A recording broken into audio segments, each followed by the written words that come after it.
Good morning. ঘড়ির কাঁটা 6:03 ঘরে, বাইরেটা পুরো অন্ধকার। অন্যান্য ঋতুর তুলনায় শীতকালে একটা আলাদা মজা আছে, এটা ঠিক কথা। যদি ঠান্ডা সহ্য করে নেওয়া যায় তো ওই হালকা ঠান্ডাতেই হাঁচি কাশি সর্দি যাদের সয় না তাদের কাছে শীতকাল ভালো না। যাদের অনেক ভালো ভালো সোয়েটার রয়েছে, শীতকালে এদিক ওদিক ঘুরে বেড়ানোর মজাও আছে। এবছরে পুবুকে কয়েকটা শীতের পোশাক কিনে দিতে হবে।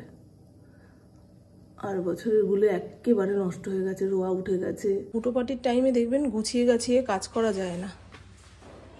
দুটো রুটি আর একটু আলু বাঁধাকপি ভাজা বানাতে গিয়ে রান্নাঘরের হালেই।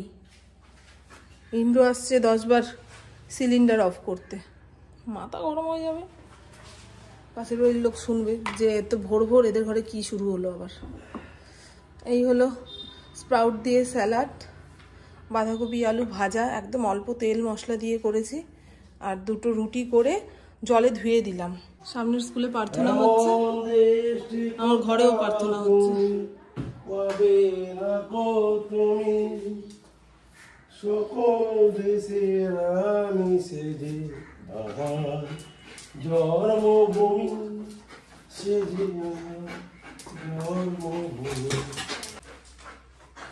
না মা, আমার মেয়েটা কাল রাতে কিচ্ছু খায়নি, আজ সকালেও কিছু খাবে না বলেছিল। টিফিনও দিতে হবে না বাবা, সবকিছুর পেছনে না না না না। ইন্দ্র পুপু মুখোমুখি দাঁড়ালো মানে ওই পটি পাটা এই সমস্ত নিয়ে গল্প। শীতের দিনে না পেটের একটু গন্ডগোল হয়, যেটা পুপুর হচ্ছে। মা সময় মতো টিফিনটা খাস কিন্তু। এত খালি পেটে থাকতে থাকতে দেখবি অন্য রোগ ধরে যাবে। স্বাস্থ্যই সম্পদ, এটা ঠিকঠাক না রাখতে পারলে কোনো কিছুতেই আর কোনো কিছু হয় না। কি ভালো ঠান্ডা হাওয়া দিচ্ছে। ইন্দ্র জিজ্ঞাসা করলো যাবে নাকি হাঁটতে, আমি না গো, ঠান্ডা লেগে যাবে। তারপর মনে আছে আগের বছর, তার আগের বছর সেই যে যক্ষা কাশি শুরু হয়েছে, বাবারে কোনো ডাক্তার কবিরাজ সারাতে পারছে না। তারপরে ধরা পড়লো অ্যালার্জি। ফড়িংয়ের লোমে যে একটা ধুলো ধুলো ব্যাপার থাকে, সেই ধুলোতে আমার অ্যালার্জি হয় শীতকালে। ওই কী বলে ইনহেলার দিয়েছিল, তারপরে ঠিক হয়েছে। ওই শীত আসতে না আসতে সেই যক্ষা কাশির কথা মনে পড়ে আমার। বাপরে বাপ, খুব ভুগেছি। ওই ইনহেলার একটা এনে রাখতে হবে। ধোঁয়া ধোঁয়া জানেন, সেরকম ঠান্ডা নেই, আর একটা ওই তার পোড়া গন্ধ ছাড়ছে। এখানে বসে সব আগুন পোহাচ্ছে তো বাবা। নভেম্বর মাস থেকেই এরা আগুন পোহাতে শুরু করে, শীত থাকুক বা না থাকুক। হ্যাঁ আজকে ভালো ঠান্ডা আছে রে। এই তো রোদটা উঠলে ঠান্ডা কমে যাবে মা। যা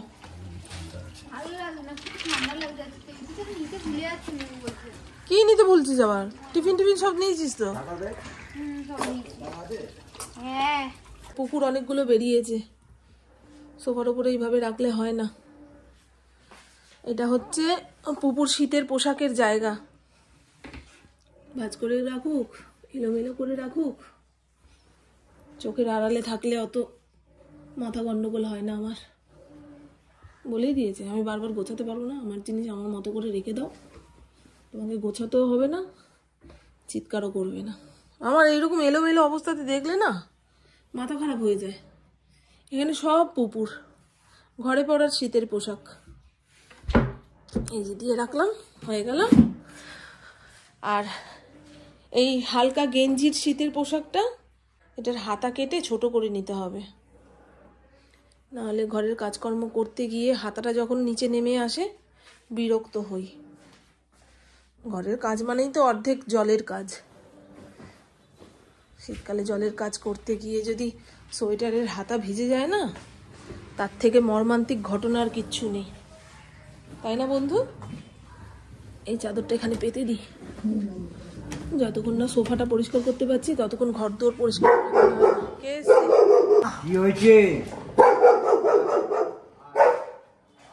অ্যাকোরিয়ামের পাম্পটা ময়লাতে ভারী হয়ে গেছে, স্পঞ্জটা বের করে পরিষ্কার করলাম।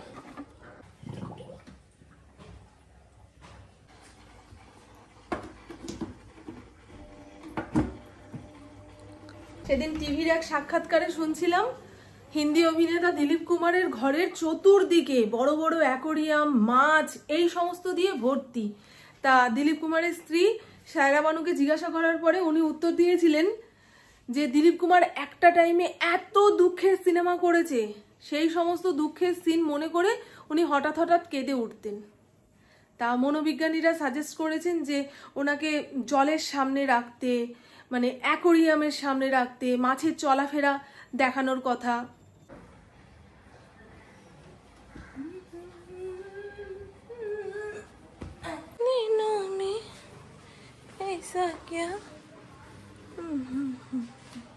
অ্যামাজন ফ্রেশ থেকে যা যা আসার কথা এসে গেছে।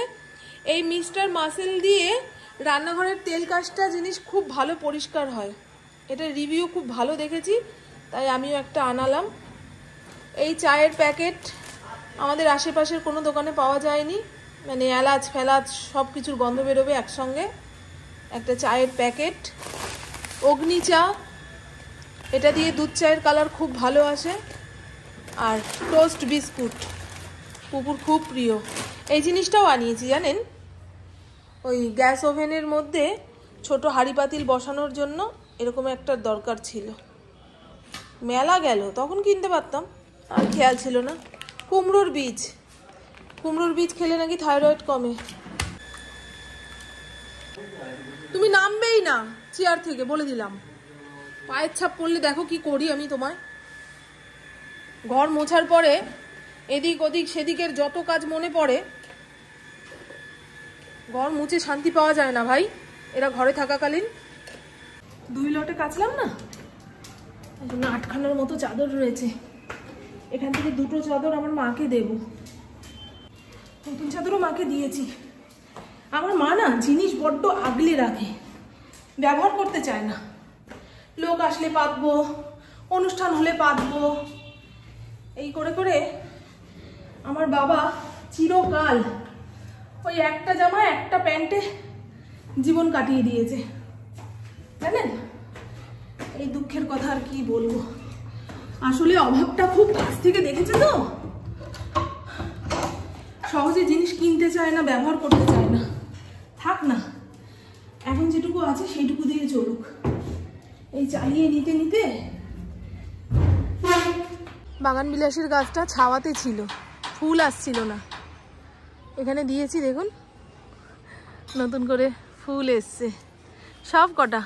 বাগান বিলাসের গাছ এইভাবে দিয়ে রেখেছি, এটাও একটা বাগান বিলাসের গাছ। আমার মাকেও এই ধরনের 2-1টা চাদর কিনে দেব, কারণ সূর্য পা না ধুয়েই খাটের ওপরে উঠে পড়ে। মা বলে কত ক্যাটর ক্যাটর করবো, বাচ্চা মানুষ, ওদেরও তো বসতে খেলতে জায়গা দিতে হবে। সেটাও ঠিক, অন্যের বাড়িতে গেলে তো তারাও তাড়াবে, ধরিস না, উঠিস না, বসিস না, সেটাও তো আমার মা সহ্য করতে পারবে না। তাহলে আর একটু বড় হলে সূর্যও বুঝে যাবে যে বিছানার চাদর কাচতে ধুতে কষ্ট হয়, আমি একটু পা ধুয়ে উঠি। ঘর বড় হলে মেঝেতে বসেও খেলতে পারবে, পড়তে বসতে পারবে। এখন তো মায়ের ওইটুকু ঘরে খাটি সম্বল। ও মা, তুমি তো নেতা হয়ে গেছো গো। দিদিভাই কাল থেকে কলেজ যাবে না, পরপর 3-4 দিন ছুটি। তোমাকে বলবো যেন স্নান করিয়ে দেয়, কনকনে শীত আসার আগে একে পরিষ্কার পরিচ্ছন্ন করে দিতে পারলে গায়ের গন্ধ ময়লা সব চলে যাবে, তাই না মা?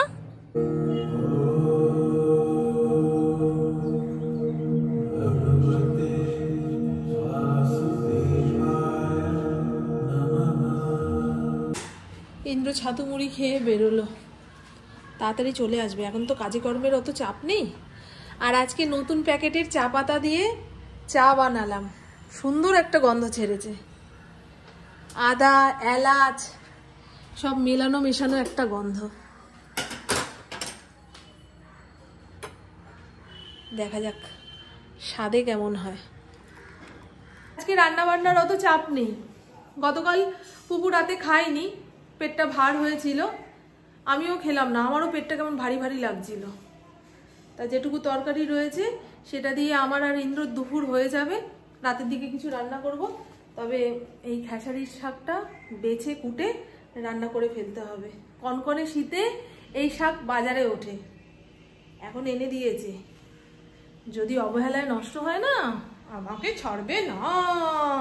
কালকেও একবার বলে গেছে, আজকেও বলে গেল, শাকটা কিন্তু ভেজে ফেলো মামুন। আর ইন্দ্রর যে কটা স্যান্ডো গেঞ্জি এগুলোতে নীল দিয়ে নীল বিদ্রোহ করব, তারপরে মেলামেলি, এখন আর পাচ্ছি না। শীতকালে এই যে একটুখানি জলের কাজ সেরে এতখানি বসা, তাতেই দেরি হয়ে যায়। চলুন হ্যাঁ, আগে শাকটা বেছে নি। এই লিপ বামটা খুঁজে পেলে এমন জায়গায় লোকাবো না, দেখবেন সময়কালে আমিই যাতে খুঁজে না পাই এইরকম জায়গাতে লোকাতে হবে, নাহলে আমার মেয়েটা আমাকে বাঁচতে দেবে না। ঠোঁটে এত টান ধরছে, না কথা বলতে পারছি, না লোক আসলে একটু হাসি দিতে পারবো। কি অবস্থা, ভালো লাগছে না গো। আবার পুপু এসে খুঁজে বের করবে চোখের সামনে থেকে, আমি দেখতে পাচ্ছি না গো। লিপ বাম নেই তো কি হয়েছে, একটু বোরোলিন দিয়ে রাখি। বোরোলিন দিলে না ঠোঁটটা আরো কালো হয়ে যায়। আমাদের ইন্দ্র আবার বোরোলিন মাখতে খুব ভালোবাসে। রাতে শোয়ার আগে ঠোঁটটাকে বোরোলিন দিয়ে সাদা করে রাখবে, এইরকম। আর এই তো বন্ধু, খেসারির শাক ভাজার জন্য খেসারির শাকের কচি আগার দিকটা বেছে ঝিরিঝিরি করে কেটে নিয়েছি। যত ঝিরি করে কাটা হবে তত তাড়াতাড়ি শাক মজবে।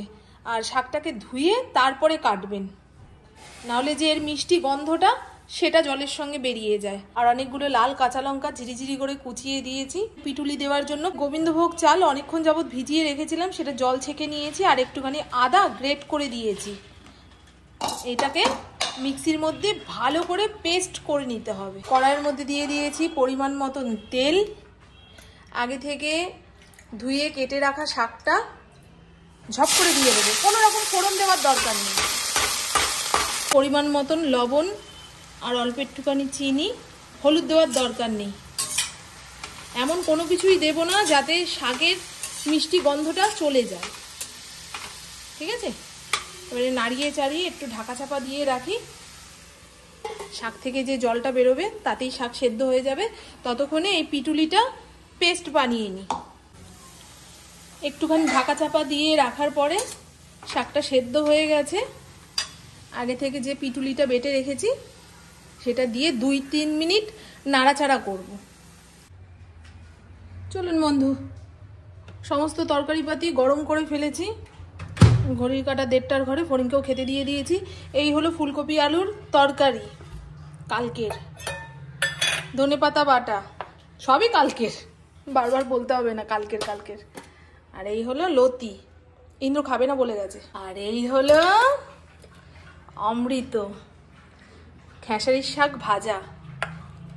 অন্তত একবার এইভাবে খেসারির শাক ভাজা খেয়ে দেখবেন, দারুণ লাগে, দারুণ। এই বাস্কেটটা ওপরেই রেখে গেছিলাম। ইন্দ্র বলেছিল যে তোমাকে আর চাদর তুলতে আসতে হবে না, আমি 5টা 5:30 নাগাদ ছাদের কাছে জল দিতে আসবো, তখন তুলে নেব। শীতের বেলা 5টা 5:30 মানে মধ্যরাত্রির। আশেপাশের বাড়ির লোকেরা ভাববে দেখো এই সমস্ত কিছু ছাদে মিলে দিয়ে গেছে, তুলতে মনে নেই। এই সমস্ত করে বিছানায় বডিটা ফেলবো। আমার খাওয়া দাওয়া কমপ্লিট। খেয়ে দিয়ে এতগুলো সিঁড়ি ভেঙে আসা যায় না, তবু আসতে হলো। ওরে বাপরে বাপ, নিঃশ্বাস আটকে যাচ্ছে। আজকে মনে বিয়ে বাড়ি রয়েছে না, বাজনার আওয়াজ পাচ্ছি। আমাদের বাড়ির কাছাকাছি তো গঙ্গার ঘাট, বাজনা বাজিয়ে জল তুলতে যাচ্ছে। আমাদের কালকে একটা বিয়ে বাড়ির নিমন্ত্রণ রয়েছে, রাত্রি 8টা 8:30টার সময় যাব। দাও দাও দাও মা। দেখো দুপুরের ভাত এক ফোঁটাও খাইনি, এই ভাত এখন খাবে, আবার রাতের ভাত পড়ে থাকবে। কামড়ে কামড়ে কি অবস্থা করলো, একটা সপ্তাহ হয়নি, বাটার হাওয়ায় চটি, 300 টাকা দাম নিয়েছে। এখন সময় রাত্রির 8:30। পুকুর বাড়িতে আসতে আসতে 7:30 বেজে গেছে। পাশের বাড়ির বাচ্চাটা মা বলে ডাকছে, আমি ভাবছি আমার পুপু আসলো। ফড়িং 10 বার দৌড়াতে দৌড়াতে নিচে আসলো। এই করেছি সন্ধে থেকে। এখন জিজ্ঞাসা করলাম ভাত মেখে ঝুঁকে খাইয়ে দেবো, বলছে না মা। আসলে এতক্ষণ যাবৎ কলেজে থাকছে, পরিমাণ মতন জল খাচ্ছে না, গ্যাস অম্বলের ব্যাপারটার জন্য পেটের ভেতরে গুড়গুড়ানি। রাতে একটু ডাল সেদ্ধ, আলু সেদ্ধ, ডিম সেদ্ধ প্রেশার কুকারে দেব। যতটুকু ভাত আছে পুপু ইন্দ্রর হয়ে যাবে, আমার জন্য নয় 2টো রুটি বানিয়ে দেবো। এই হলো গল্প। কারণ এইটুকু ভাত না হবে প্রেশার কুকারে, না হবে রাইস কুকারে। আর যা ঠান্ডা পড়েছে বাবারে বাবা, এখন আর ভাত খেয়ে হাত ধুতে পারবো না। এইরকমই সারাদিনে এক একটা সময়ে এক এক রকম ঠান্ডা, জানেন। দুপুরের দিকে যেমন অস্থির অস্থির গরম লাগছে, বিকেলের পরে কম্বলের ভেতর থেকে বেরোতে পারছি না, এখন আবার একটু কম লাগছে। আবার রাতের দিকে দেখবেন পাখা না চালালে শুতে পারবো না। এই তো গন্ডগোল ওয়েদার। তো চলুন বন্ধু, ইন্দ্রকেও বলেছি তাড়াতাড়ি চলে আসবে। দুপুরবেলা একটুখানি ঘুমানোর চেষ্টা করলাম, ফড়িংয়ের জন্য ঘুমাতে পারিনি। ঘ্যাও ঘ্যাও, আসলে ওর গলার আওয়াজটা না পুরো মাথায় গিয়ে বাড়ি মারে, এইরকম ভারী আওয়াজটা। তো চলুন বন্ধু, আমার বকবক আজকের মতন এইটুকুই। আপনারা সবাই খুব খুব খুব ভালো থাকবেন, নিজের শরীরে খেয়াল রাখবেন, সুস্থ থাকবেন, আর অল টাইম স্মাইল করতে হবে। টাটা, খুব ভালো থাকবেন। আজ বিকেলে চাও খাইনি, ইন্দ্র রাইফেল ক্লাবে গেল, পুপু এসে বলছে চা খাবে না। আজকে সারাদিনে অনেকবার চা খেয়েছে, তাই কেউ যখন খাবে না আমিও বাদ দিয়ে দিলাম। এই উলিকটের হাউস কোটটা পরলে না শীত মানায়, এটা নাইটিওয়ালা দিদির থেকে নিয়েছিলাম। দেখি খবর দেব, কারণ আমাদের শ্রীরামপুর এলাকায় না ওই হালকা ফুলকা ঠান্ডা, যে কটা চাদর আছে তাতে হয়ে যাবে। আর নতুন 2টো উলিকটের হাউস কোট কিনবো, ব্যাস 2 মাসের শীত দিব্যি কেটে যাবে। টাটা বন্ধু, টাটা। অনেক হিসাব দিচ্ছি, শীতকালে কি কি কিনতে হবে না হবে, কিভাবে চুলের যত্ন নিতে হবে, স্কিনের যত্ন নিতে হবে। বাবারে বাবা, শীতও ভাবছে, আমি পড়ে পারলাম না, আর তোরা কি করবি না করবি সেই নিয়ে সারাদিন ফদ্দ। এখনো জলের কাজ করা যাচ্ছে গো বাবা, আর কয়দিন পরে ট্যাঙ্কের জল দিয়ে রাত্রিবেলায় হাত ধোয়া, বাসন ধোয়া বেরিয়ে যাবে। অনেকটা ভাত আছে। চলুন টাটা টাটা, খুব ভালো থাকবেন। হ্যাঁ, চোখ মুখের কি অবস্থা, আমার রাস্তাঘাটে বেরোতে ইচ্ছা করে না গো। ধুর, মনে হয় কোথায় যাব, কোথায় বসবো।